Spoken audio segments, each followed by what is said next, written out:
시청자 여러분 안녕하십니까. 5월 11일 금요일 뉴스 신세 진행 맡은 박표입니다. 오늘 옆에 와주신 동부가 정치경제연구소 하승주 소장님 모셨습니다. 안녕하세요. 네, 안녕하세요. 오늘 정시에 출근했습니다. 예, 정말 내기 승리로 이제 시작이 되는데요. 단신 간단하게 소개해드리고 그다음에 바로 뉴스 브리핑으로 좀 넘어가도록 하겠습니다. 오늘 그 선거법 위반으로요 권석창 자유한국당 의원 충북 제천 단양 지역구인데요. 의원직을 상실 확정했다고 합니다. 보궐선거가 한석 더 치러질 것 같네요. 이 얘기 말씀드리고 바로 뉴스 브리핑으로 진행하도록 하겠습니다. 첫 번째 소식입니다. 마침내 확정이 됐네요. 6월 10일 싱가포르에서 북미 정상회담이 개최가 됩니다.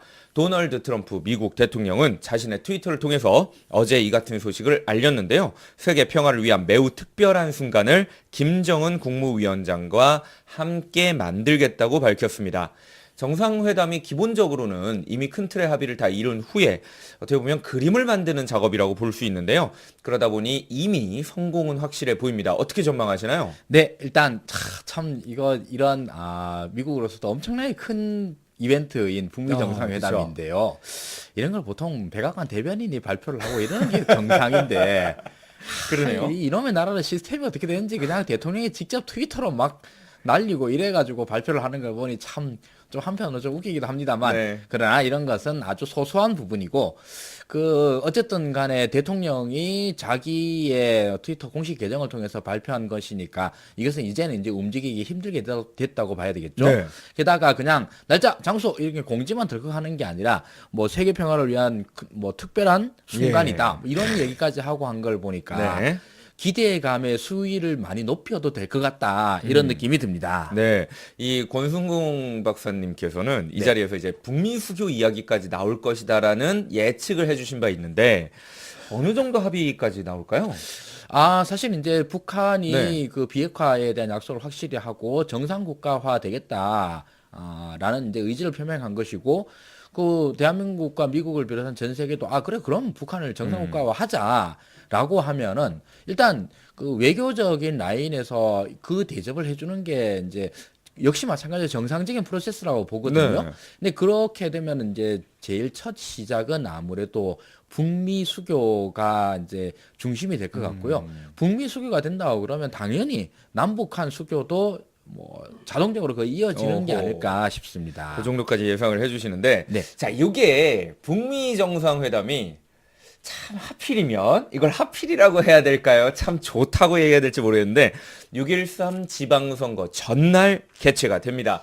지방선거에 어떤 영향을 끼칠지 많은 분들이 궁금해하실 것 같아요. 사실 우리 다 알 것 같긴 해요. 네, 뭐 너무 뻔한 거지만 그러나 우리 나름대로의 즐거움을 위해서 네. 우리 북미 정상회담이라는 초대형 이벤트를 네. 대한민국 지방선거에다 대입하여 그냥 즐거워하는 시간을 잠시 갖도록 하겠습니다. 그러나 자유한국당은 그럼에도 불구하고 최악의 상황은 피했다라는 점에 대해서 그냥 안도하시는 게 좋을 거라고 내가 충고를 드립니다. 최악의 상황이요? 도대체 피한 최악의 상황은 뭐죠? 자유한국당 입장에서의 최악의 상황입니다. 예, 그게 뭐죠? 그나마 싱가포르에서 했으니 다행이지.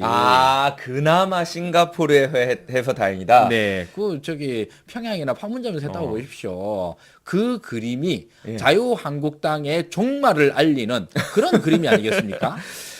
그리고 뭐 이유도 좀 만들 수 있겠죠. 원래 지는 건데, 네. 원래 지는 건데 이것 때문에 졌다라고 괜히 여기에 탓을 돌릴 수도 있을 것 같기도 합니다. 그러게요. 근데 이제 사실 그뿐만 아니라 뭐 거의 기우제를 지냈었었죠. 네, 조선일보를 망하라고. 비롯해서 6월 셋째 주 이렇게 얘기를 하는데 6월 네. 셋째 주 얘기를 한 이유가 뭐겠습니까? 지방선거 끝나고 좀 해달라. 네, 그 얘기였죠. 근데 그렇게 이제 뉴스지 않습니까? 뉴스는 네. 사실 또는 전망을 다루는 것인데 기원 또는 희망 이런 걸 다루는 건 좀 그렇죠. 그러면 그런 건 뉴스가 아닌 뭐라고 해야 될까요? 그냥 뭐랄까 제사라고 그러죠. 제사.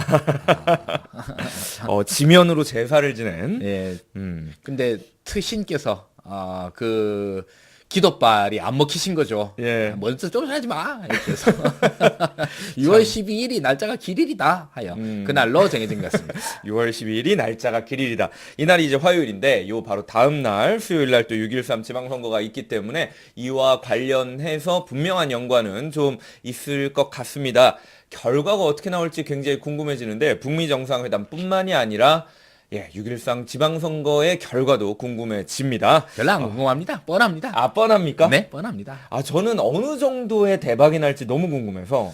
저는 대구 경북 둘 중에 하나도 이기고 광역 지자체 단체장을 석권하는 것을 예상하고 있습니다. 석권의 TK TK 중에 하나는 이길 거다. 네, 대구 경북 중에서 하나를 이기고 부울경은 그냥 다 쓸어버릴 겁니다. 부울경이 쓸었다 그럼 나머지는 뭐 얘기할 필요도 없을 정도 수준일 것입니다. 아, 이렇게 얘기를 해주시니까 네. 오늘 갤럽 조사된 거를 살짝 말씀드리면 8일에서 10일 동안 휴대전화 RGD 방식으로 만 19세 이상 남녀 1,002명에게 조사를 했는데 표본오차 플러스 마이너스 3.1%, 95%의 신뢰 수준. 문재인 대통령님의 지지율은 이제 78%가 나왔습니다. 지난번보다는 조금 떨어지긴 했는데 어쨌든 높잖아요. 네. 근데 제가 이제 궁금했던 게 더불어민주당. 네. 더불어민주당이 53% 나왔거든요. 근데 뭐 요 정도 어라운드에서 또 구성이 되고 있으니까 진짜 궁금했던 건 TK 지역이었어요. 네.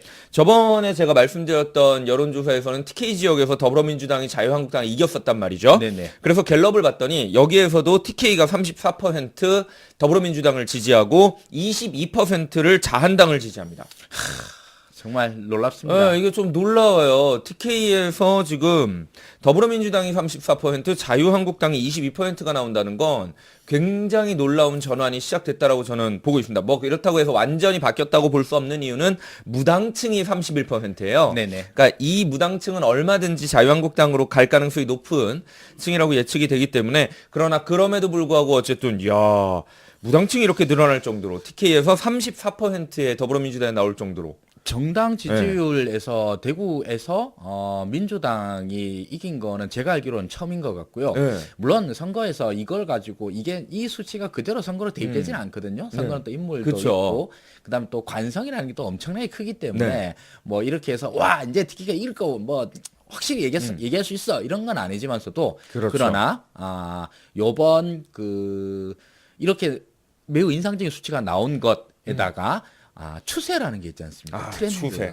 예. 지금 현재 계속 대구 경북 지역에서도 민주당의 정당 지지율이 꾸준히 상승세를 보이고 있는 있고, 건, 예, 네. 분명해요. 근데 그런 점에서 본다고 그러면 저는 뭐 어허. TK라고 해서 뭐 포기하고 이럴 게 전혀 아니라고 생각을 하고 네. 또 이 안에서에 나오고 있는 그 지방선거는 특히나 네. 대통령 지지율을 많이 따라갑니다. 지금 78% 나오지 않습니까? 전국 그쵸. 지지율로 80%가 넘는 데도 많고 예. 그렇다고 그러면 대구 경북에서 까먹은 걸로 78% 나온다는 말이지 않습니까? 그렇죠. 그럼 까먹는다 하더라도 네. 이게 왕창 까먹으면 78% 나올 수가 없어요. 그럼요. 대구 경북에서도 이기고 있으니까 이런 수치가 나오는 결과입니다. 그러니 말 그대로 2006년도에 저희들이 그 열린우리당 시절에 지방선거 대패한 기억이 있는데요. 네, 있죠. 거의 그 수준으로 우리가 대승을 거둘 수 있으리라고 지금 예상이 됩니다.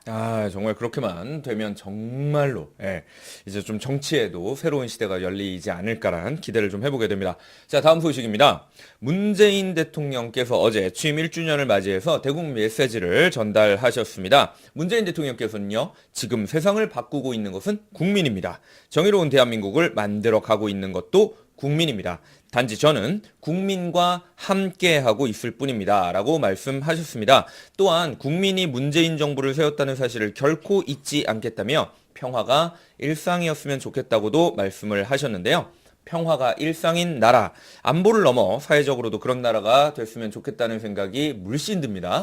네, 저희들이 대통령께 인사 말씀으로 지난 네. 1년 동안 덕분에 참 행복했습니다. 고맙습니다. 라고 인사를 드렸더니 네. 대통령께서는 아이고 국민 여러분들이 다 하신 겁니다. 저는 그냥 함께 있을 뿐입니다. 라고 겸손히 말씀을 주셨습니다. 네. 그러나 뭐 서로 덕담을 나눈 것이지만 국민의 말씀 또는 뭐 대통령의 말씀 모두 다 맞는 말씀이라고 봅니다. 사실 이런 국민적 지지 속에서 이런 훌륭한 대통령이 만났다라고 하는 것은 우리들은 정말로 행복한 정치 환경 속에서 살고 있다라는 사실을 다시 한번 깨닫게 됩니다. 정말 행복하네요. 자, 청와대는 이렇게 1주년을 맞이해서 김정숙 여사의 1주년도 정리해서 이렇게 공개를 했는데요. 퍼스트 레이디로서 소프트 외교를 펼치며 때로는 문재인 대통령보다도 더 높은 지지율을 보유하고 계시잖아요. 네. 예. 1년간 퍼스트 레이디로서의 김정숙 여사님의 활약 정말 대단했던 걸로 생각이 됩니다. 네, 맞습니다. 정말 퍼스트 레이디라고 하면은 많은 분들이 기억이 나죠. 근데 사실 영부인의 인기도가 더 높은 경우가 참 많습니다. 네. 그런 경우도 많고 그러는데 긍정적인 의미에서 영부인 인기도가 더 높은 경우 이런 경우가 예를 들면 미국 같은 경우에는 케네디 대통령 인 제클린 케네디 네. 또는 프랭클린 루즈벨트 대통령 영부인이셨던 엘리노어 루즈벨트 예. 이런 분들이 정말 엘리노어 같은 분은 정말 미국의 국모로서 아직까지도 그렇게 인식이 되고 이렇거든요. 근데 또 대한민국에서도 마찬가지로 뭐 권양숙 여사라든지 이호 여사님이라든지 이렇게 훌륭하신 영부인들이 있었습니다만 저는 근데 다이아몬드가 자꾸 네. 근데 안 그래도 그 얘기를 하려고 그러는데 대한민국에서 예. 정말로 아주 코믹한 방식으로 대통령 지지율보다 영부인 지지율이 더 높았던 경우가 바로 이명박 대통령의 영부인이셨던 갑자기 이름 생각이 이은옥 여사. 예. 네. 이은옥이었나요? 김윤옥.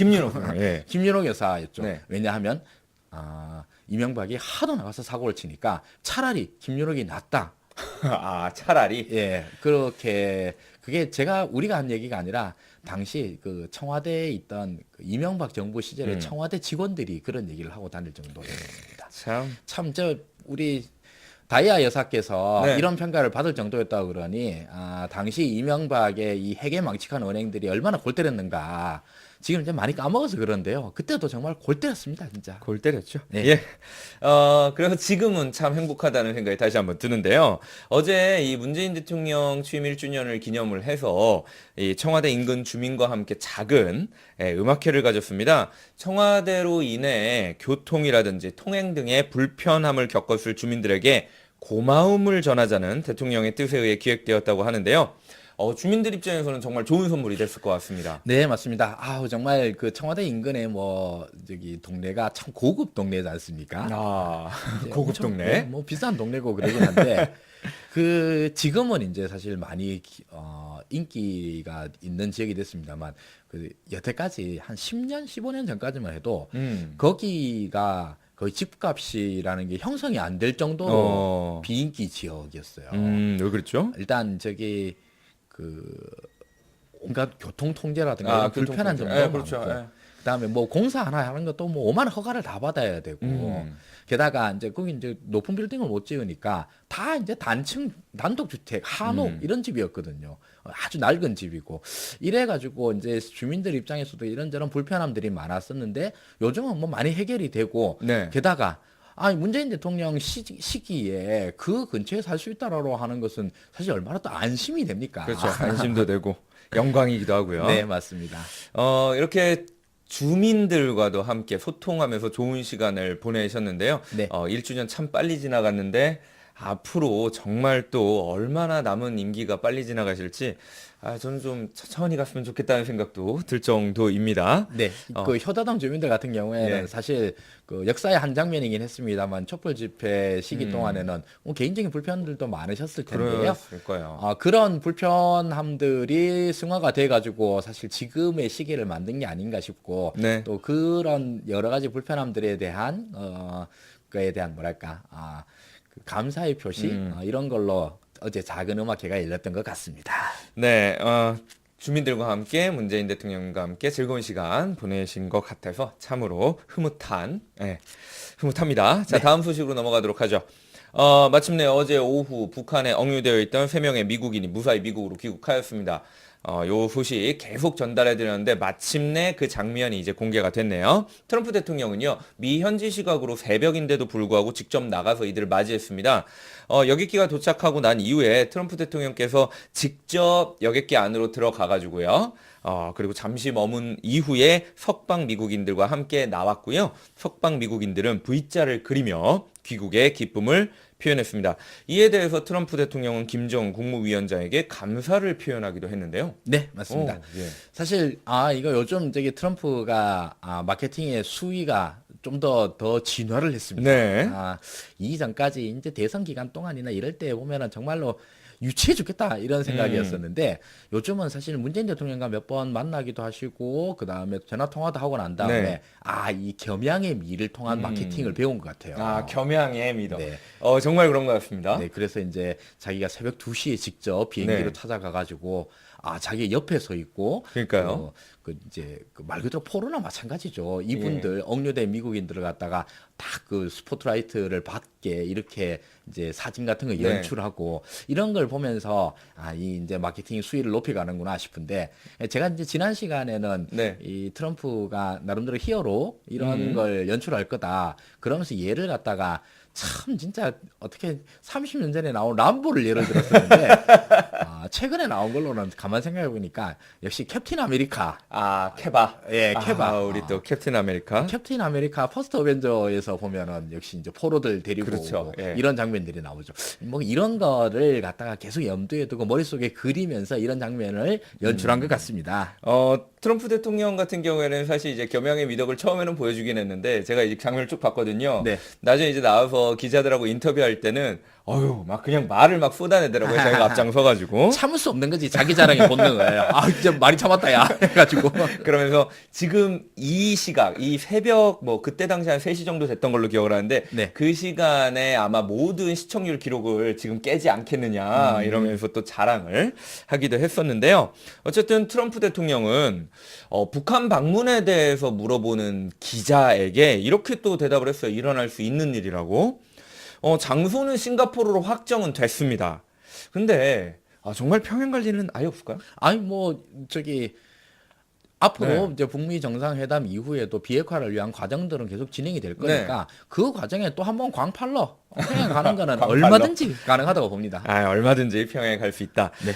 이제 북미 정상회담은 사실이 되었죠. 이제 눈앞에 다가온 현실인데요. 북한이 대대적으로 정상회담 개최를 알리기 시작을 했습니다. 북한 주민들이 받아들일 수 있도록 착실하게 준비를 하는 것 같아요. 신문이라든지 방송을 통해서 이렇게 자꾸 노출을 시키고 있거든요. 네. 이러면 북한 주민들도 매번 욕했던 미국과의 어떤 대화 이런 거를 좀 받아들일 수 있을 것 같습니다. 그러게요. 네. 참 이것도 진짜 북한 입장에서는 말 그대로 불구대천의 원수라고 맨날 각을 뜯자고 했던 미국이었는데 이걸 이렇게 한 번에 태세 전환하는 거에 대해서도 그냥 또 하면 또 그대로 또 국가 전체가 거의 3천만 내놓은 국민들이 한 방에 샥 돌아가는 이런 모습들을 연출하고 있는 것 같은데 네. 좀 신기하긴 합니다, 진짜. 저는 그동안 그래도 많이 북한 내부가 이 세계 정세를 알지 않았을까라는 생각도 합니다. 그 미국에 대해서도 네. 우리 중국이나 이런 라인을 통해 가지고 한국 드라마가 들어가기도 하고 예능이 들어가기도 하고 한다는 걸 보면 네네. 이미 어느 정도는 뭐 알고 있었기 때문에 이런 변화가 또 잘 이루어지는 거 아닐까라는 생각도 들고요. 네, 알고는 있지만서도 네. 그러나 그걸 이제 표현은 못하는 그쵸. 이런 것들 사실 우리도 그런 것들 많았었고요. 이런 거였는데 아무튼 뭐 북한 입장에서도 이제 사실 북한 주민들 입장에서 어떤 설렘이 있을 거라고 좀 추측을 해봅니다. 네, 당연히 있을 것 같습니다. 네, 이제 우리도 이제 말 그대로 세계 속에서 은둔자의 국가에서 당연히 이제 세계 속으로 나아가는 국가가 네. 될 거다라고 하는 그런 설렘들, 기대들이 있을 것이고 그 기대감들이 이후에 이제 여러 가지 관계들 면에서도 긍정적인 요소로 작용할 것 같습니다. 아마 이제 이 상태면 저는 북한도 10년 정도 이내에 해외여행 자유화가 될 수도 있다라는 생각도 들더라고요. 그러게요. 저는 아직까지 기억을 하거든요. 그 해외여행 자유화, 이 어마어마한 사건이었는데, 제가 그걸 기억하면 안 되는데 왜 기억하고 있어요? 그러게 말입니다. 아유, 젊게 살고 싶은데. 자, 그 자. 해외여행 자유화 그러니까요. 예. 진짜 저는 이제 대학교 네. 들어가자마자 거의 그런 게 시작이 되고 그랬었는데 해외여행 갈 때 절차가 뭐였는지 기억나십니까? 저는요, 네. 제가 이제 중학교 3학년 때 제가 혼자 이제 일본 여행을 갔었는데, 오. 그 일본 여행을 가려고 하니까 여권을 만들어야 되잖아요. 네네네. 여권 만드는 게 그렇게 힘든지 몰랐어요. 왜냐면 이제 군대를 갔다 오지 않은 남자이기 때문에 해외를 나가기 위해서는 보증인을 3명을 세워야 됐었습니다. 네. 예, 그래서 보증인 3명을 세워야 그나마 단수 여권, 그러니까 한 번 외국 나갔다 올 수 있는 여권을 만들어 줬었거든요. 그래서 저는 보증인 3명 세워가지고 중3 때 일본 갔다 온 경험이 있거든요. 그나마 박평님이 중3이라서 그런지 예. 모르겠는데 그때는 해외여행을 갈 때는 네. 국정원에서 주최하는 교육을 받아야 돼요. 아, 그 시기까지? 네. 아, 전 다행히 그 시기까지는 안 갑니다. 그 국정원에서 하는 교육에 들어가가지고 네. 아 북한 간첩 만나면 절대 그 빠져들면 안 되고요. 뭐 북한 간첩들이 뭐 독침 갖고 다니고 꼬실 때 이렇게 꼬시고 이런 교육 실컷 받고 난 다음에 그거 받고 난 다음에 비행기 탈 수 있었습니다.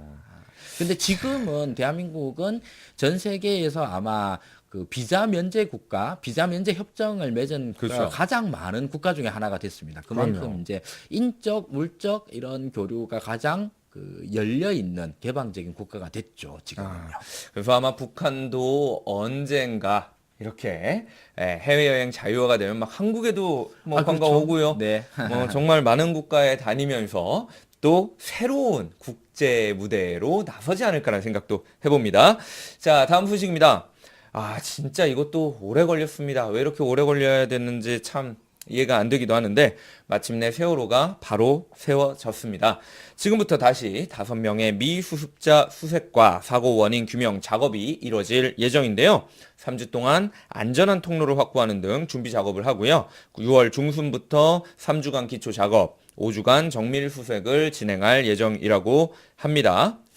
네, 그동안 사실 이런 세월호에 대한 작업이 이제 이루어졌다라고 하는 말은 네. 여태까지 정부가 이 세월호 사태에 대한 관심의 끈을 놓치지 않고 꾸준히 미수습자 수색이라든가 네. 사고 원인 조사라든가 이런 부분에 대한 그 일들을 해왔다라는 그런 증거가 아닐까 싶습니다. 아, 참 다행입니다. 좀 늦었지만 지금이라도 이렇게 제대로 조사할 수 있고 또 우리 미수습자 또 찾아야 되니까요. 네. 그런 작업을 할 수 있다는 게 참 다행인데요. 아직 세월호에 대해서는 밝혀진 것이 없다라는 이야기도 있습니다. 세월호 침몰의 원인을 찾는 과정을 다룬 영화였죠. 그날 바다도 많은 국민들의 성원을 받았는데요. 꼭 세월호 유가족들의 마음이 편해지는 날이 오기를 좀 기원해 보도록 하겠습니다. 다음 소식으로 넘어가겠습니다. 먹튀 논란이 불거졌었죠. 한국 GM 사태. 마침내 마무리가 된 것 같습니다. GM은 한국 GM에 자금 지원 무려 64억 달러를 하게 되고요. 2대 주주인 산업은행은 7억 5천만 달러의 자금 지원을 하게 됩니다. 김동연 부총리는요, GM은 올해부터 앞으로 5년간 지분 매각이 전면 제한되며 이후 5년 동안 35% 이상 1대 주주로 지위를 유지해야 된다. 지난해 만료된 자산 20% 이상의 매각 등을 제한하는 비토권을 확보하고 회복하고 주주감사권 등 경영 견제 장치도 강화했다고 밝혔습니다.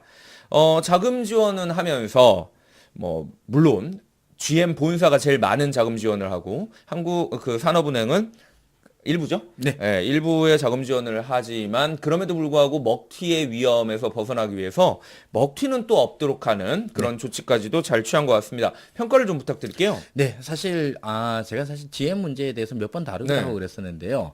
저는 이 GM 문제가 정말 어려운 문제라고 봤던 이유가 미국 본사에서 여태까지 다른 나라에서 해왔던 걸 보고 있으면은 도저히 이제 희망이 없어 보였거든요.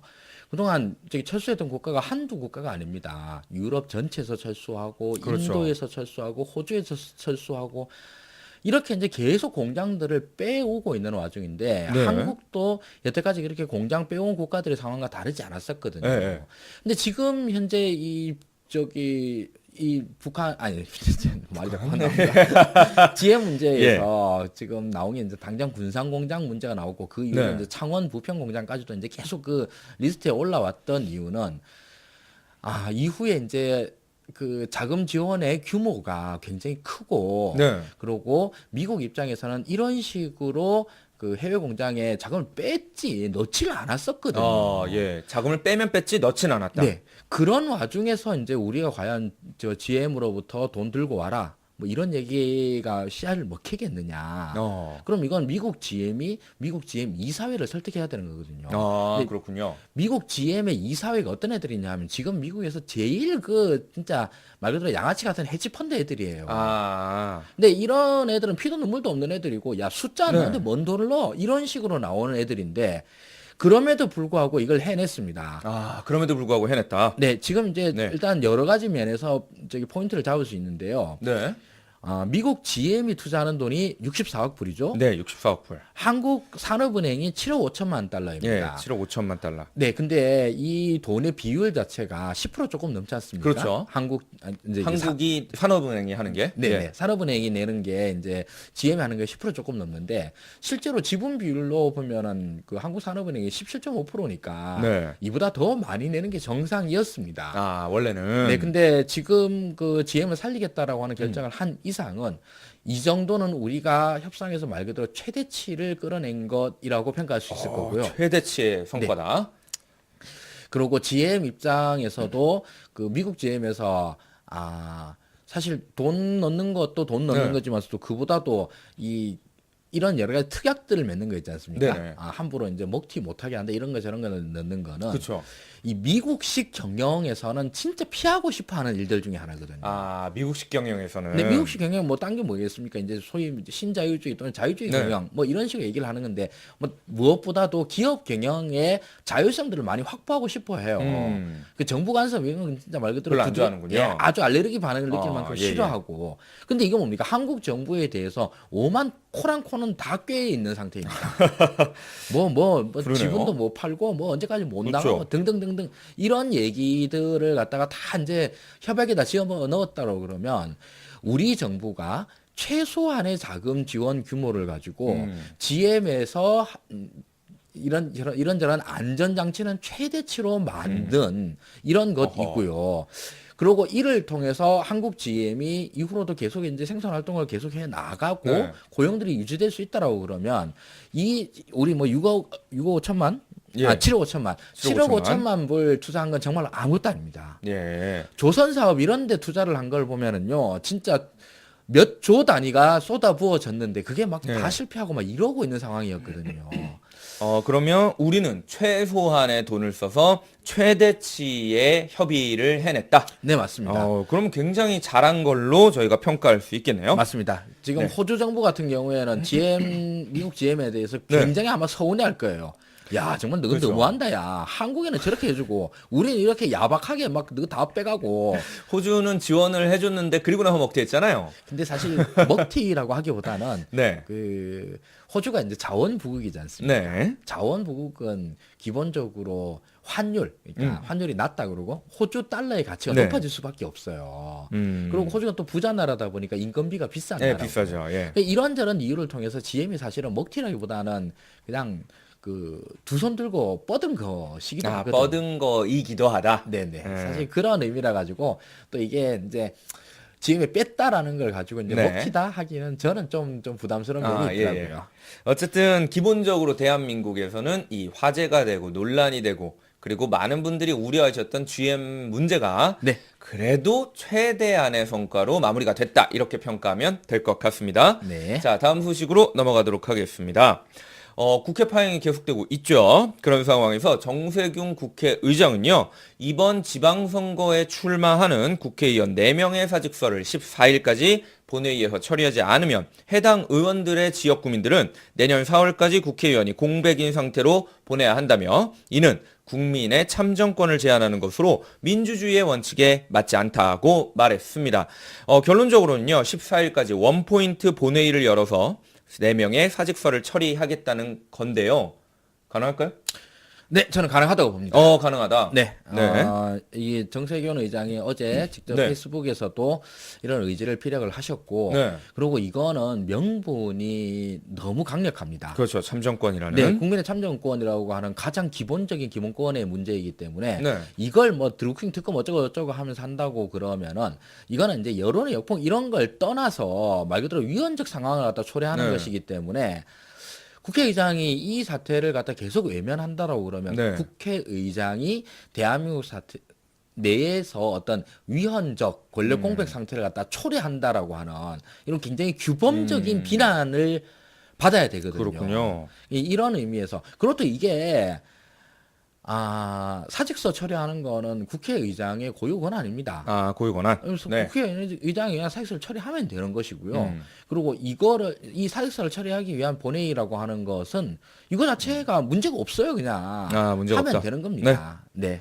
꼭 이렇게 됐으면 좋겠는데요. 사실 이제 새로운 국회의장도 뽑아야 되는 상황이잖아요. 네. 더불어민주당 국회의장 경선이 문희상 의원하고 박병석 의원 간 2파전으로 치러지게 되는데 좀 어떤 분들인지 궁금하기도 합니다. 문희상 의원님은 잘 아시겠지만서도 참여정부 시절 노무현 정권의 초대 비서실장을 그렇죠. 하셨죠. 그리고 그가 이제 사실 인상이 좀 무섭게 생기셨어요. 예, 그리고 일본 특사로 가셔가지고 네. 아베를 굉장히 다소곳하게 만드셨던. 맞습니다. 네. 다른 데는 다 미남 보내고 우리 왜 이러냐. 근데 이제 네. 인상은 장비같이 생기셨지만서도 사실 그 전략이나 이런 거는 거의 공명급이다 이런 평가를 많이 받으시고요.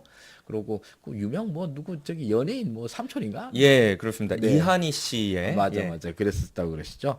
근데 이런 분이시고 박병석 의원은 야당 의원이시죠. 네. 그럼 잘 모릅니다. 야당 의원은 우리가 굳이 알아야 되겠습니까? 예, 잘 모르는. 네. 더불어민주당. 예. 문희상 의원이 되실 겁니다. 예, 아유, 예. 박병석 의원 예전 후단협이었다는 얘기가 있더라고요. 예, 그냥 그 정도까지만. 네, 뭐까지 하시죠. 근데 오늘 원내대표도 뽑잖아요. 네네, 그렇죠. 예. 과연 누가 될까요? 노웅래 의원, 홍영표 의원. 지금 예상으로는 홍영표 의원이 압도적으로 유리하다라고 알고 있습니다. 네. 지금은 사실 더불어민주당 네. 내에서 더불어민주당 국회의원 100%가 다 사실 친문입니다. 여기서 반문되는이라고 머릿속에 써붙이고 다니는 사람 아무도 없거든요. 네. 100% 친문이고, 네. 그리고 농내 의원은 여러 가지 면에서 이제 사실 그간의 발언 같은 것들이 나오고 이러기 때문에 네. 지금 여러 가지 역학 구도상 홍영표 의원이 압도적으로 유리한 걸로 알고 있습니다. 자, 어쨌든 이제 국회의장도 새로 뽑아야 될 상황이고 원내대표도 새롭게 뽑히는 순간입니다.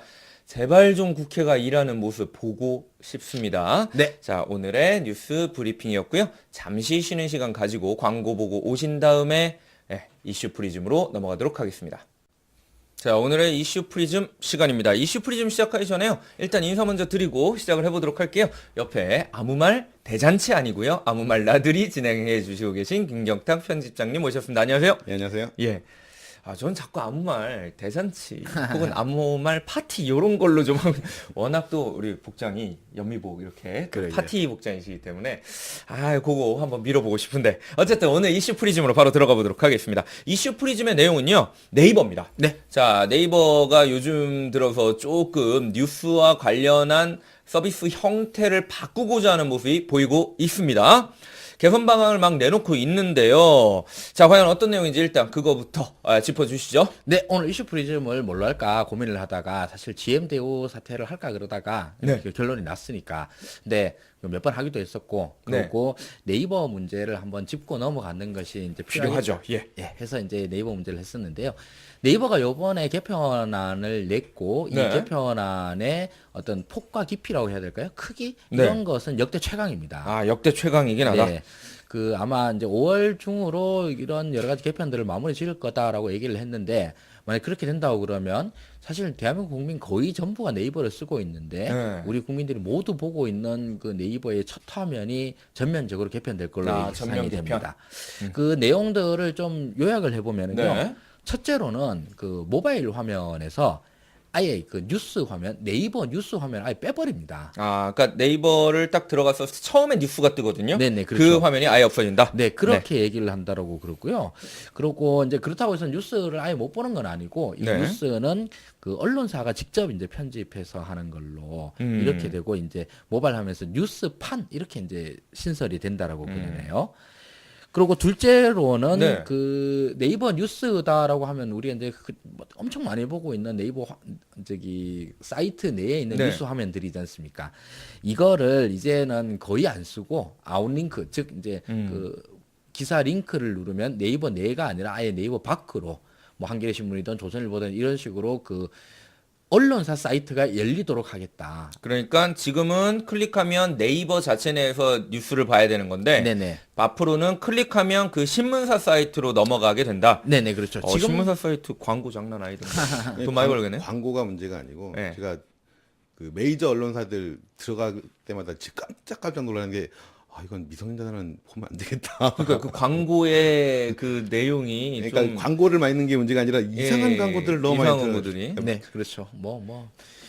예, 어쨌든 예. 네, 그렇습니다. 그리고 세 번째로는 그 댓글 관리 제대로 하겠다. 뭐 이제 이 댓글 관리를 하는 것도 이제 그 매크로 같은 거 막는 건 물론이거니와 우리 이제 계속 이제 그 네이버에 대해서 뭐 순 공감순, 추천순, 뭐 최신순 네, 이런 뭐 거 뭐 계속 많아요. 말이 많았지 않습니까? 이거에 대한 편집권을 만약에 필요하다고 그러면 그거는 언론사가 각자 알아서 해라. 우리 손 안 되겠다. 이런 식으로 해버립니다. 그러니까 저는 이것도 좀 웃긴 게 그 아웃링크를 해서 넘어가면 어차피 그게 다 댓글 자체도 신문사 관련이 돼야 되는데 네네. 네이버 자체 내에 댓글 다는 곳이 그대로 남아 있는 상태라는 건가요? 네이버 뉴스가 네. 있는 경우에도 내에서 보는 사람들이 있을 수 있지 않습니까? 네. 이런 거라 하더라도 이거의 댓글 관리에 기준이나 뭐 이런 운영 같은 경우 다 언론사한테 맡겨버리겠다 이러는 겁니다. 참 네이버가 뭐 그래도 굉장히 많은 변화를 추구를 하는 것 같긴 합니다. 네. 네. 이걸로 인해서 사실 그동안 뭐 네. 언론계나 시민사회계에서 네이버가 이렇게 좀 바꿔달라 하는 내용에 대해서 굉장히 많이 반영이 됐습니다. 사실. 네네. 아까도 말씀드렸다시피 역대 네이버의 여러 가지 변화들 중에서 가장 파격적인 변화라고 할 수 있고 그 범위도 굉장히 큽니다. 네. 그러면 이렇게 바뀌면은 좀 부작용은 사라질까요, 이제? 네, 근데 네. 이 네이버 문제가 네. 이제 네이버에 다른 거는 다 이제 제껴두고요. 네네. 검색이 좀 후지남 이런 건 알아서 하고 네. 뭐 다 문제가 아닌데 사실 뉴스 문제에 그렇죠. 우리들의 비판이 집중이 됐지 않습니까? 근데 뉴스 문제에 집중이 되는 것은 언론의 문제이고 언론의 네. 문제는 결국 시민사회 간의 여론 형성의 문제이고 그건 곧 정치의 문제이기 때문에 그랬었습니다. 네. 그래서 네이버라고 하는 것은 사실 검색 포털 업체인데 뉴스 서비스를 다루고 국민들의 대다수가 네이버를 통해서 뉴스를 소비하고 있었기 때문에 네. 네이버가 실질적인 언론사의 기능을 수행을 하게 되어버렸고 그렇죠. 그래서 그런데도 불구하고 네이버가 이 언론사로서의 어떤 관리 기능이라든가 여론 형성 기능이나 이런 거에 대한 그 책임들을 제대로 하지 못했다. 네. 이렇게 비판이 나오고 있었던 겁니다. 그렇죠. 책임은 안 지고 이득만 취하는 거죠. 네네, 그렇죠. 그래서 이제 네이버 쪽에서 그렇다고 그러면 그러면 우리 뉴스를 거의 포기하다시피 하겠다. 네. 그리고 우리의 관리권들을 갖다 전부 다 언론사로 넘기겠다. 뭐 이런 식의 이제 대응이 나왔는데요. 네. 자, 이거를 좀 더 이제 구체적으로 나눠서 생각을 예. 해보면 언론사가 된 네이버의 문제점이라고 그러면 크게 두 가지입니다. 두 가지요. 첫 번째 첫째로는 기사 문제입니다. 기사 문제. 네, 기사 문제. 기사 문제가 어떤 거죠?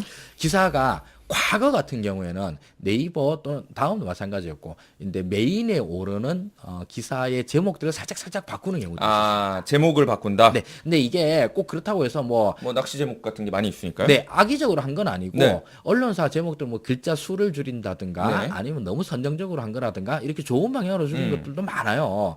네이버에 들어가 있는 네이버의 언론 쪽 담당하던 분들도 기존 언론사에서 아주 오랫동안 경험을 쌓은 분들이 이제 그쪽으로 네. 스카우트해서 가는 분들이 많기 때문에 네. 수준이 꽤 높았어요. 네. 근데 이런 것들을 점점 안 하게 됩니다. 점점 안 하게 됐다. 네, 그리고 이제 내부 뉴스 편집이 없어지고 나면은 그다음 이런 것도 아예 없어지게 되겠죠.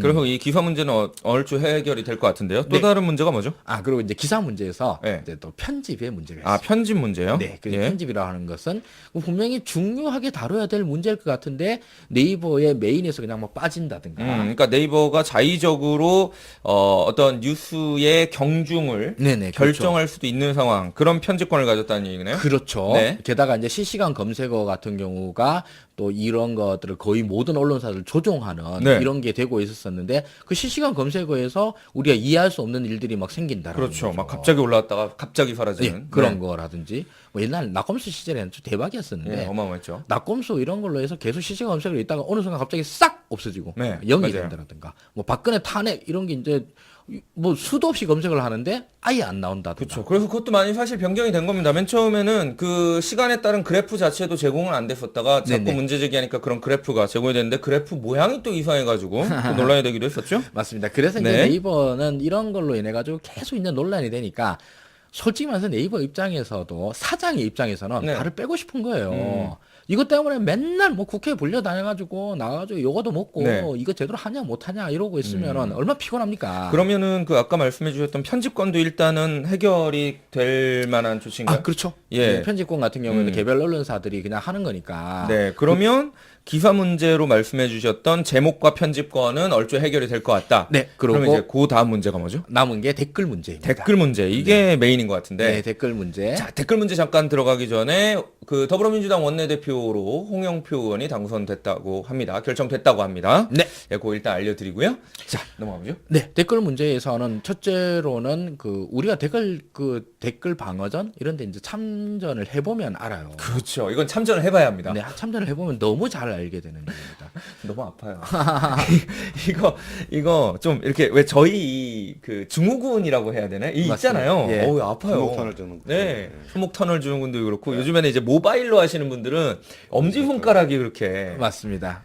그럴 때는 PPL 잠깐 드리면 정신숍에서 팔고 있는 실리콘 장갑이 있습니다. 이거 손목 보호대를 쓰시면 좋다고 합니다. 근데 이제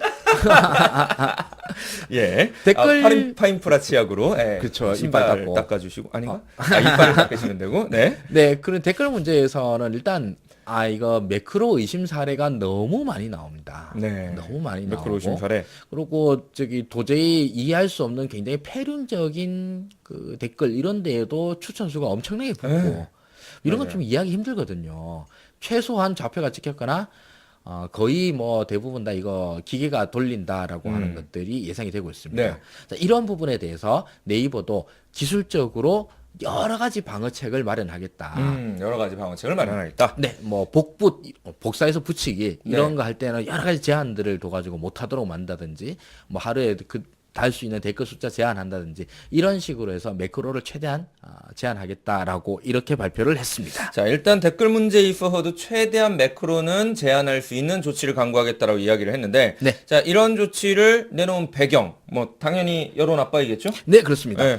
네이버 지금 한성숙 대표신데요. 네. 이분이 말씀 자체를 읽어보면은 이번 기회에 네이버가 사업의 본질과 관계없는 영역이나 여러 이슈에 계속 관계할 수밖에 없는 구조를 끊고 자, 요까지입니다. 요게 네이버는 포털 그러니까 검색 업체죠.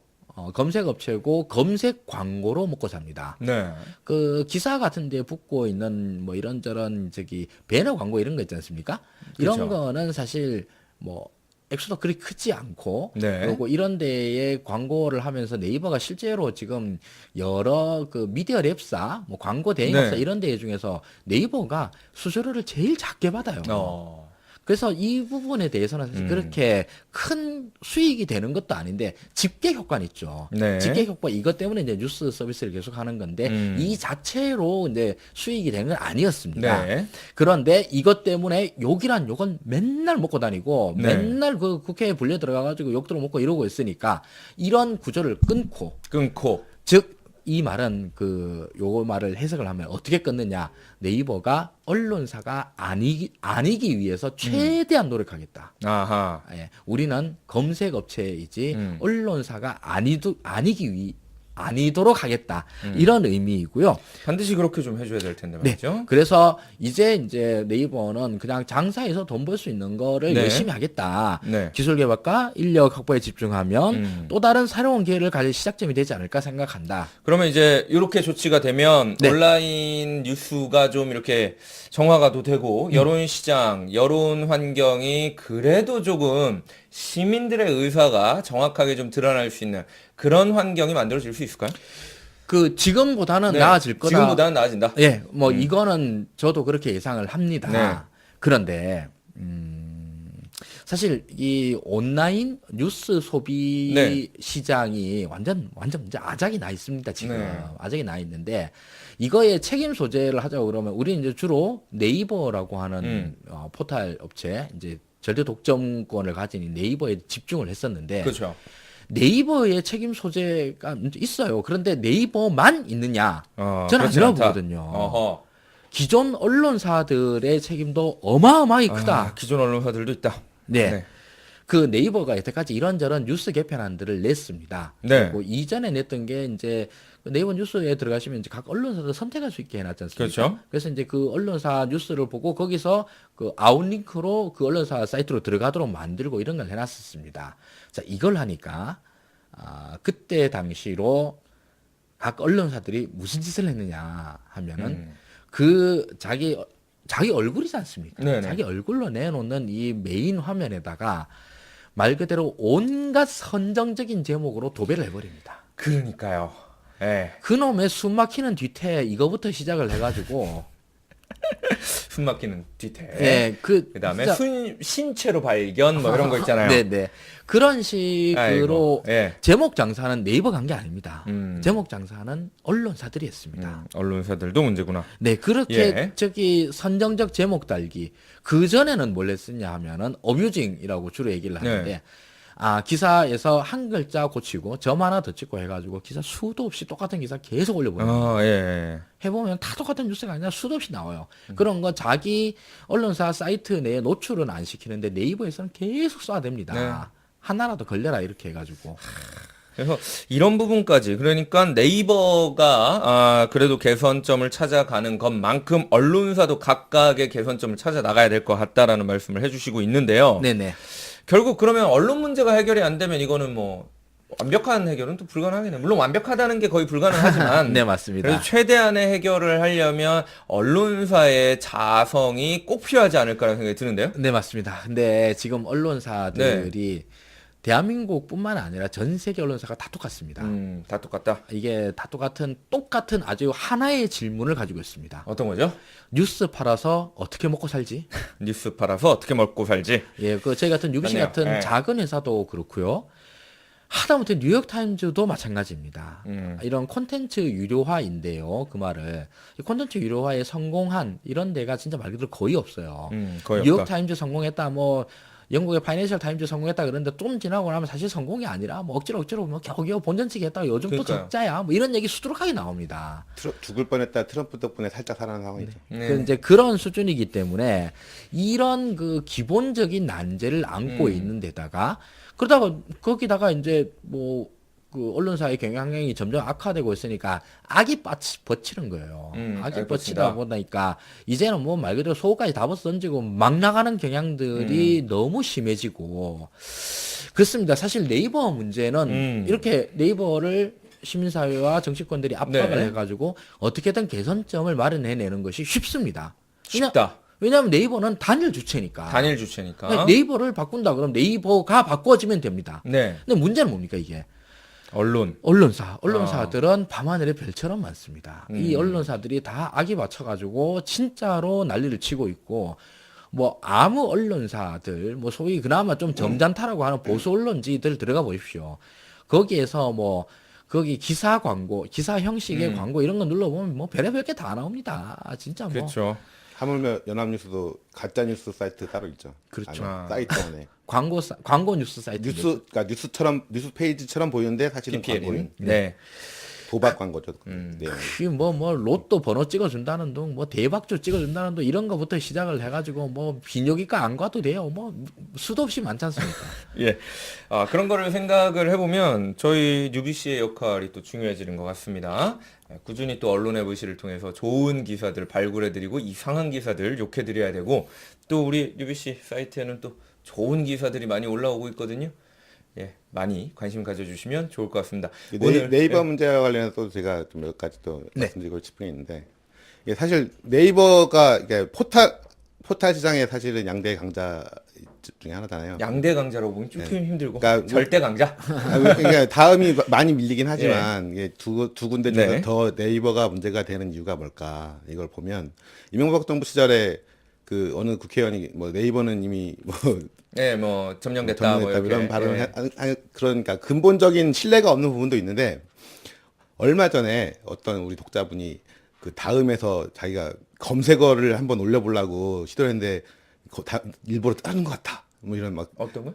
일부러 자기가 그 시도하는 검색어를 예. 다음에 잘라버린다. 이거 다음이 다음이 저쪽이랑 결착된 거 아니냐? 같다. 예. 이런 제보를 하셨더라고요. 예. 근데 제 내용을 딱 보니까 그거는 다음 시스템적으로 이게 그런 이 검색어 조작하는 거를 막아내는 시스템이 돌아간다는 뜻이거든요, 사실은. 예. 그거를 네이버가 안 하고 있는 거예요.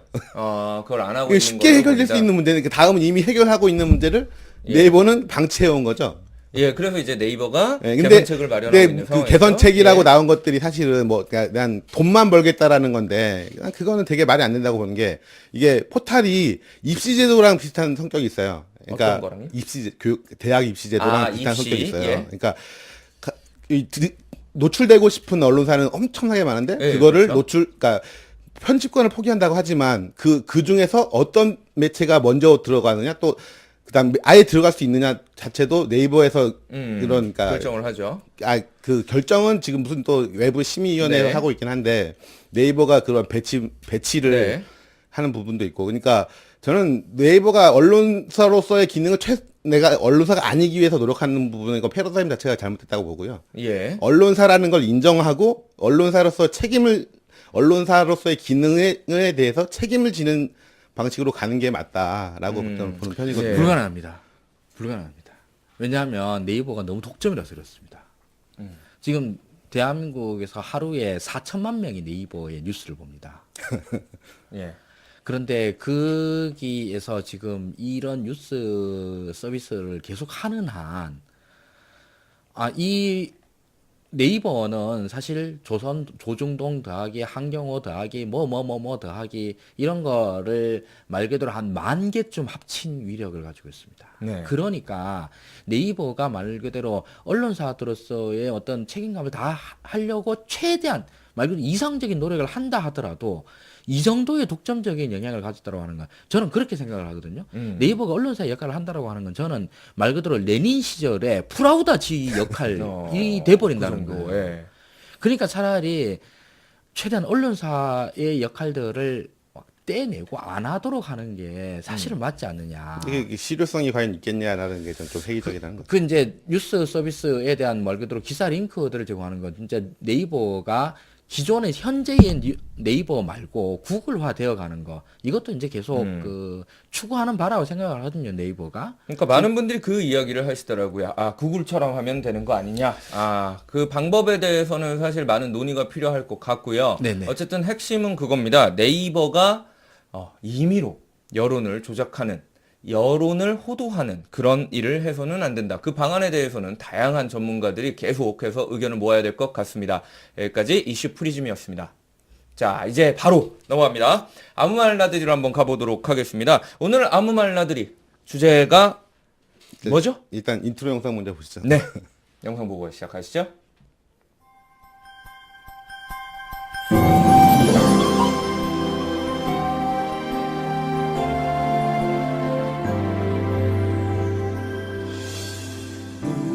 새로운 시대로 가는 5개의 문이 우리 앞에 있습니다. 일자리 혁명입니다. 복지국가의 문입니다. 경제 민주화의 문입니다. 새로운 정치의 문입니다. 그리고 평화와 공존의 문입니다. 기회는 평등할 것입니다. 과정은 공정할 것입니다. 결과는 정의로울 것입니다. 사람이 먼저입니다.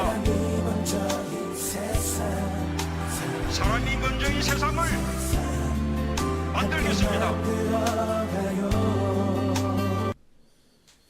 예, 자, 이번 주 네. 키워드는 문입니다. 문. 예, 네. 예, 집권 1주년을 맞아서 준비한 키워드고요. 네.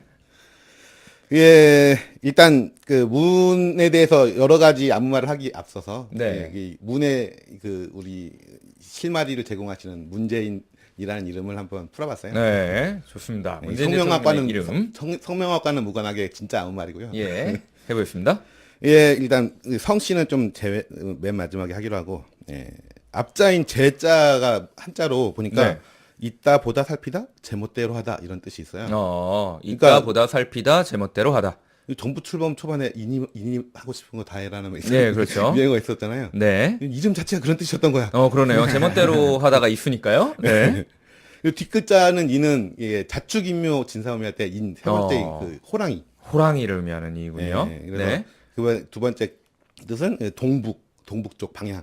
방향을 가리킬 때 동부. 예. 예. 그리고 세 번째는 같은 관청 소속의 같은 계급의 관리를 뜻하는 동관. 이게 한 글자로 인이라고 하고요. 관리의 의미도 있군요. 그다음에 네 번째 뜻이 동료예요. 동료라는 뜻도 있어요. 이네. 그 세계적인으로 유명한 일본 만화 원피스에서 그렇죠. 주인공 루피가 적을 제압한 다음에 그 마음에 들면 이런 말 예. 하잖아요. 너 나의 동료가 되어라. 예, 그렇죠. 예, 근데 제인이라는 건 그러니까 따로 음. 말하자면 우리 편이라는 뜻인 거죠. 그러네요. 그렇게 볼 수 있군요. 자기 멋대로 하는 호랑이이기도 하고, 아유, 하고 싶은데 다 해도 되는, 그러면서 동료이기도 하고, 좋은데요? 일단 그리고 오늘 주제인 문에 대해서 한번 네. 얘기를 해보겠습니다. 자, 화면 보죠. 문이 열리다. 2012년 대선 때 이 후보 수락 연설문 제목이 변화의 새 시대로 가는 문을 열겠습니다. 였습니다. 네. 그래서 새로운 세계로 가는 5개의 문이라는 5대 정책 공약을 발표했죠. 아까 영상에 나왔지만 네. 일자리 혁명, 복지국가, 경제민주화, 새로운 정치, 그리고 평화와 공존의 문. 이렇게 5가지의 문이 있었군요. 예, 평화와 공존의 문은 벌써 열고 계시죠. 아유, 정말 열고 이게 계시죠? 제일 어려운 문제 같은데 벌써 제일 먼저 열었어요. 그러게요.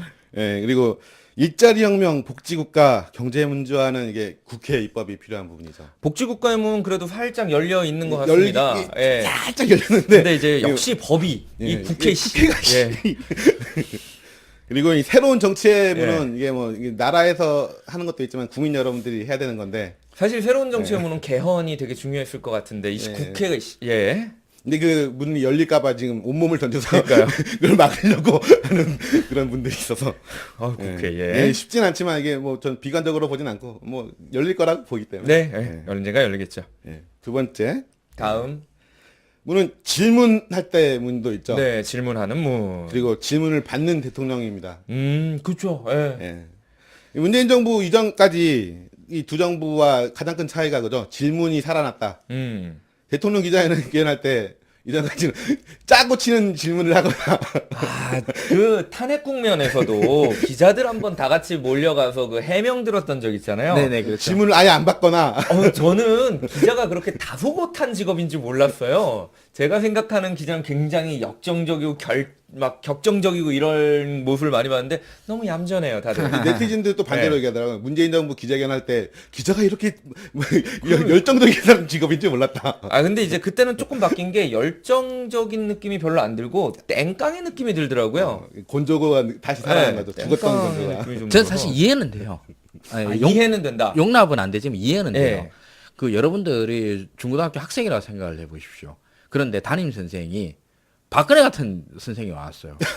그럼 질문을 할 수 있겠습니까? 하긴 질문에도 뭐 나올 게 없긴. 뭐 게다가 또 하고 난 다음에 예. 무슨 이상한 소리가 나올지 아니면은 무슨 히스테리가 나올지 이제 예측이 안 되지 그리고 않습니까? 어려운 질문하면 나랑 싸우자는 거니? 그렇게 얘기 근데 나오지. 만약에 그 담임 선생님, 뭐 박근혜 같은 담임 선생님이 와서 저희 집 곡간을 털어 갔다면 질문해야죠. 그렇죠. 예. 네. 그런 이제 질문이 아니라 거의 싸워야지. 때리겠죠. 그럼 해야죠. 근데 어쨌든 그때를 생각해 보면 참 지금은 많이 묻고 많이 답해 주시고 또 심지어는 정부가 국민에게 많이 묻기도 하는 그렇죠. 수기민주주의. 네. 그렇죠. 이거- 확실히 의문, 질문을 하는 건 굉장히 와닿네요. 그렇죠. 그리고 네. 수기민주주의에서 이제 경청하는 정부가 다시 음, 되었습니다. 경청하는 정부. 이 경청하는 정부가 이게 또 한 가지 상징적인 부분이 청와대 청원 게시판. 그렇죠. 이게 20만 명이 넘으면 대답을 해야 한다라고 뭐 보통 기사들 보면 네. 언급이 돼 있는데 기사를 한다는 게 아니라 대답을 하겠다라고 정부가 선언을 한 거죠. 네. 그 법적으로 의무가 없는 부분인데 대통령이 20만 명 넘으면 대답해줘. 그러니까요. 이렇게 말했으니까 이건 그러니까 경청이라는 거는 그냥 듣고 그래 알았어 하고 넘기는 게 아니라 그거에 대해서 이해하고 대답하는 것. 그러네요. 그게 바로 경청이 기본이죠. 사실 문재인 대통령님의 가장 강한 대화 스킬, 소통의 스킬이 바로 듣기. 경청이라고 하잖아요. 그런 거 보면 야, 이 문이라는 단어에 정말 많은 의미가 들어있는데요. 저 간접 민주주의의 그 한계를 보완하는 직접 민주주의를 하겠다 이렇게 말씀하셨는데 네. 실제로 실행을 하고 계신 거죠. 그렇습니다. 근데 문에 또 이런 뜻이 있어요. 위문하다 할 때도 문. 그렇네요. 위문. 아픔을 위로한다. 아, 이게 문 보니까 문 안에 문이 있어요. 그러네요. 문 안에 문이 있네요. 이게 진짜 딱 맞는 말이죠. 그래서 이 문재인 대통령은 이 아픔을 위로하는 대통령이잖아요. 저 사진은 자꾸 정말 안아주시고. 저거는 저 사진 한 장으로 모든 국민이 진심을 그러니까, 느꼈잖아요. 네, 힐링이죠, 힐링. 예. 마음이 느껴지는 장면이어서 안아주시니까 그래서 따뜻하죠. 따뜻하고 그리고 얼굴만 든든하고. 봐도 힐링이 되고. 네. 문재인 정부는 문민의 시대가 다시 돌아오는 정부라는 의미도 있다고. 생각하거든요. 문민의 시대. 그러니까 김영삼 정부가 그 정부 슬로건이 문민 정부였는데. 그렇죠. 김영삼 때 우리 문민정부 하면서 사실 그때 초반에 되게 분위기 좋지 않았어요, 소장님? 김영삼 정부 초기에 네. 그때 너무 좋았잖아요. 거의 뭐 열광 분위기였었고 네. 지금도 아마 그때 90% 기록은 아직까지 문재인 대통령도 못 깨는 걸로 알고 있습니다. 예. 그때 이스는 못 말려. YS는 못 말려. 그래가지고 저는 그때 한창 막 컴퓨터 많이 하고 이럴 때라 게임도 나왔었어요. 그래서 격투 게임이 나와가지고 김영삼 대통령의 얼굴을 가진 캐릭터, 네. 그때 고르바초프 캐릭터도 있었던 것 같고, 네. 막 이렇게 캐릭터들 나와가지고 막 격투 게임하고 이런 게 심지어는 팔릴 정도였거든요. 정말 초창기만 해도. 네, 맞습니다. 그게 정말 또 김영삼 대통령이 또 다른 기록도 세웠죠. 거의 박근혜가 기록 갱신하기 전까지 최저 지지율도 김영삼 야, 그런 거면 진짜 그때 롤러코스터였네요. 맞습니다. 저 아직도 기억나는 게 제가 당시 이제 지금은 없어졌지만 주택은행에 갔는데 거기 주택은행 TV 화면에 그 김영삼 대통령이 나와서 이제 금융실명제를 한다. 딱 그 화면을 제가 그 주택은행에서 봤거든요. 사람들이 거기 앉아 있는 사람이 다 뭐 이런 표정, 이거 뭐지? 이런. 그거를 그나마 주택은행 객장에서 봤으니까 그렇지. 저는 그 증권사 객장에서 증권사 아노미. 모든 종목이 다 새파래지는 기적을 갖다 제가 그날 봤죠. 와, 그때 증권사 엄청 났죠. 네. 분위기가 네. 어땠어요, 증권사는? 이제 올라가는 거는 이제 저기 빨간색으로 표시가 되고 그렇죠. 내려가는 파란색으로 예. 되거든요. 근데 이제 그때까지만 해도 객장판이 예. 이렇게 있었어요. 근데 여기에서 이제 파란색과 빨간색의 비율로 어떤 심리적인 압박감이 오거든요. 네, 그렇죠. 근데 모든 종목이 다 새파랗게 변하는 장면을 보거든요. 그러면은 밑으로 이제 내려보면 화살표들이 보입니다. 밑으로 예. 이제 세모나든가 뭐 하한가면 화살표는 화살표, 하한가죠. 화살표 하한가 화살표가 수백 개가 있고 나머지는 다 밑으로 나가는 삼각형들이 있으면 그 어마어마한 화살들이 내 몸에 그냥 수백 개가 꽂히는 기분이 들어요. 와. 근데 돈 버는 사람들은 그때 사죠. 그때 네. 사면 돈을 벌 수 있는데 사실 그때 살 돈이 있으면 부자인 거거든요. 대부분은 그럴 때 상황에서는 다 주식으로 들고 있습니다. 네, 주식으로 그렇죠. 들고 있으면서 그거를 당하고 근데 제가 그거를 많이 당했어요. 그 이후로도 많이 당하고 예, 그리고 나서 이제 그때부터 유행했던 게 또 존버라고 지금도 유행하고 있는데 어쨌든 그때 YS 시절을 생각을 해보면 그때 워낙 YS가 후반기에 망해버리는 바람에 우리가 문민 이게 좀 굉장히 좀 좋은 말이었다가 이후에는 느낌이 좀 안 좋아졌었던 것도 근데 있는 것 사실은 같아요. 저는 네. 김대중 정부와 노무현 정부도 문민 정부라고 보거든요. 근데 이명박 정부는 공구리 정부였고 공구리 정부였다. 그리고 박근혜 정부는 군사 정부 속편이죠. 군사 정부. 박근혜 정부 진짜 군사 정부였어요. 사실 그 시절, 그러니까 박정희 시대 때 일했던 사람들이 다시 그대로 돌아왔잖아요. 다시 돌아와서 일을 했었기 네. 때문에. 그러니까 진짜 속편이죠.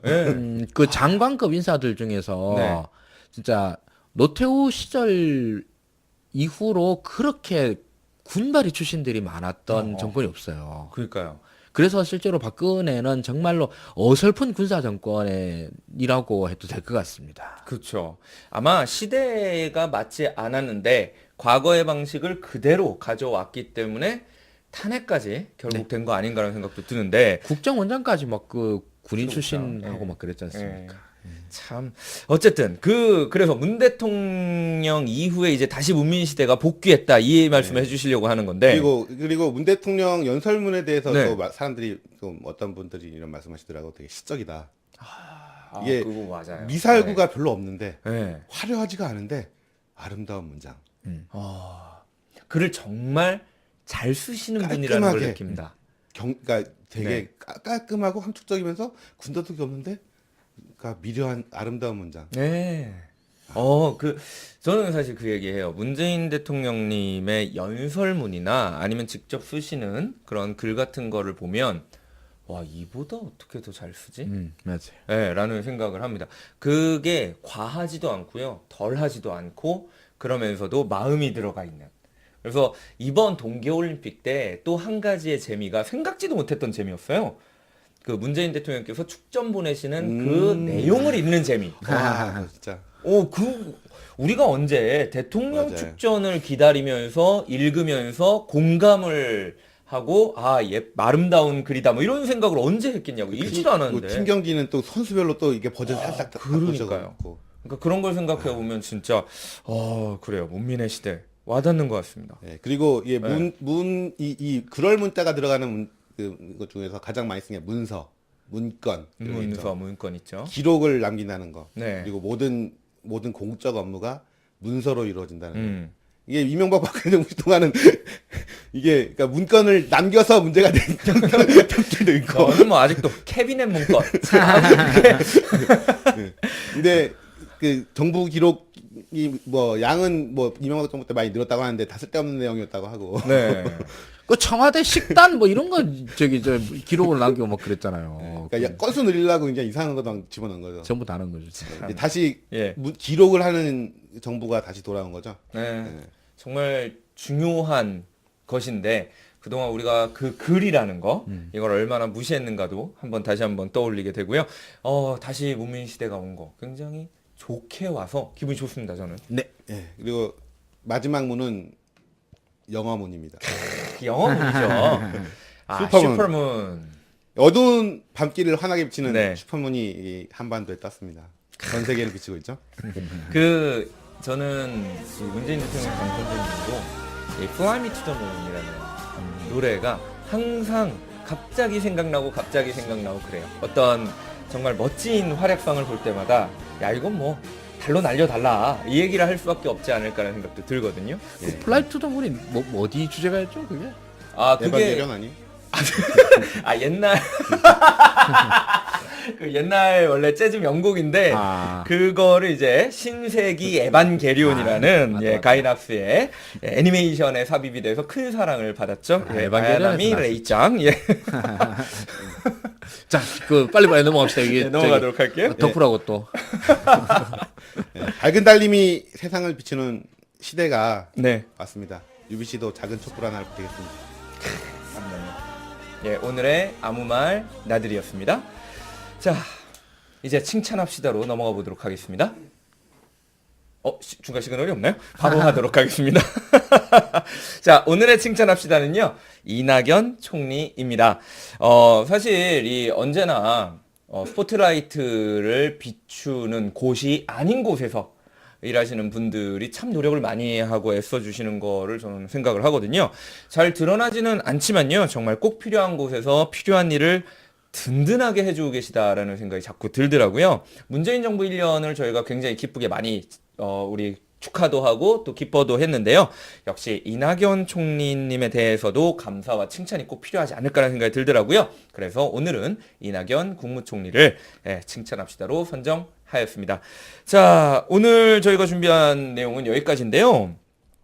이후에 방송 안내를 좀 해드려야 될 것 같은데 사실 이후 방송은요, 저희가 게릴라 방송으로 전달을 좀 해드릴 것 같습니다. 이 부울경 현지에 나가 계시는 권수국 대표님께서 게릴라 방송을 꾸준히 해 나가실 예정입니다.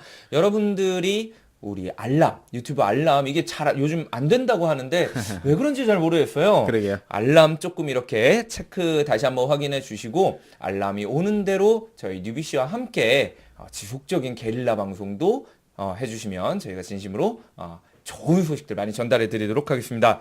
자, 저희가 준비한 뉴스 신세계는 이것으로 마무리하도록 하겠습니다. 지금까지 시청해 주신 분들 진심으로 감사드리고요. 저희는 다음 시간에 다음 주 월요일에 또 좋은 소식으로 찾아뵙도록 하겠습니다. 감사합니다. 맞습니다.